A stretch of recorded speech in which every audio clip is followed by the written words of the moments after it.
அஸ்ஸலாமு அலைக்கும் வரஹ்மத்துல்லாஹி வபரகாத்துஹு. சூரத்துல் அஷ்-ஷம்ஸ். இந்த சூறாவுடைய கருத்துக்களும் விவாதங்களை பற்றி பார்க்கலாம். ஃப்ரெண்ட்ஸ், அதுக்கு முன்னாடி சேனலில் சப்ஸ்கிரைப் பண்ணாதவங்க சப்ஸ்கிரைப் பண்ணுங்க. அதே மாதிரி வீடியோக்கு லைக் போடுங்க. இந்த அத்தியாயத்தின் முதல் சொல்லான அஷ்-ஷம்ஸ் இதன் பெயராக சூட்டப்பட்டுள்ளது. இறக்கப்பட்ட காலம். இந்த அத்தியாயத்தின் மைய கருத்திலிருந்தும் உரையாடும் பாணியிலிருந்தும் இது மக்கா வாழ்க்கையின் ஆரம்ப காலகட்டத்தின் நபி ஸல்லல்லாஹு அலைஹி வஸல்லம் அவர்களுக்கு எதிர்ப்பு கடுமையாகி விட்டிருந்த நேரத்தில் இறங்கியது என தெரிகின்றது. கருத்துக்களும் விவாதங்களும்.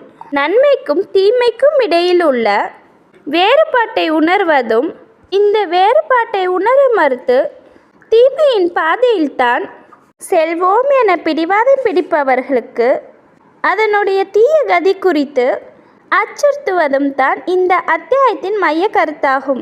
கருத்தை பொறுத்த அளவில் இந்த அத்தியாயம் 2 பகுதிகளை கொண்டதாகும். முதல் பகுதி அத்தியாயத்தின் தொடக்கத்திலிருந்து 10வது வசனத்துடன் முடிவடைகின்றது. இரண்டாவது பகுதி வசனம் 11 தொடங்கி இறுதி வசனமான 15 உடன் முடிகின்றது. முதல் பகுதியில் 3 விஷயங்கள் விளக்கப்பட்டுள்ளன. ஒன்று, நன்மையும் தீமையும் ஒன்றுக்கொன்று மாறுபட்டவையும் அவற்றின் தாக்கங்களிலும் விளைவுகளிலும் ஒன்றுக்கொன்று முரண்பட்டவையும் ஆகும்.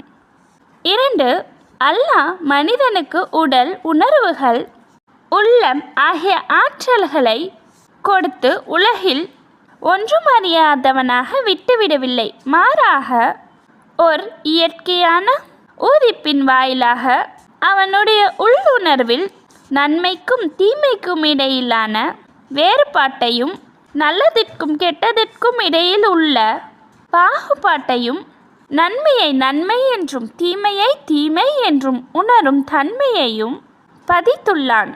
3, மனிதனின் எதிர்காலம் நல்லதாகவோ கெட்டதாகவோ அமைவது இந்த விஷயங்களை பொறுத்தே உள்ளது. அதாவது அல்லாஹ் அவனுள் வைத்திருக்கும் பகுத்துணர்வு மற்றும் தீர்மானிக்கின்ற ஆற்றல்கள் ஆகியவற்றை உபயோகித்து அவன் தன் மனதின் நல்ல உணர்வுகளை அல்லது கெட்ட உணர்வுகள் இவ்விரண்டில் எதை எழுச்சி பெற செய்கின்றான், எதை அமுக்கி நெசுக்கி விடுகின்றான்.